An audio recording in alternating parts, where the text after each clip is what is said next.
Dans ce document à savoir numéro 1, nous allons parler de l'ion hydrogène H+, au cœur des transformations acide-base.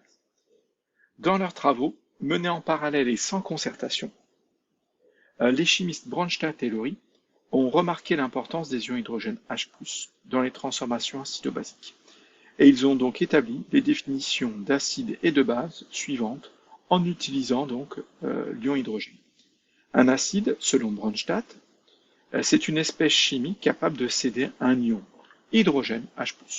Et une base, toujours selon Bronsted, donc selon ce scientifique, selon sa définition, c'est une espèce chimique capable de capter un ion hydrogène H+. Donc je ne sais pas si vous avez remarqué, donc là, c'est la définition de Bronsted, on dit. C'est un petit peu une simplification, on dit normalement c'est un acide selon Bronsted, Lowry, il faut normalement citer les deux scientifiques, et vous allez voir que dans beaucoup de livres, on ne parle que de Bronsted, donc un acide selon Bronsted. Donc ça veut dire quoi ça? Ben, ça veut dire que là ce sont des définitions.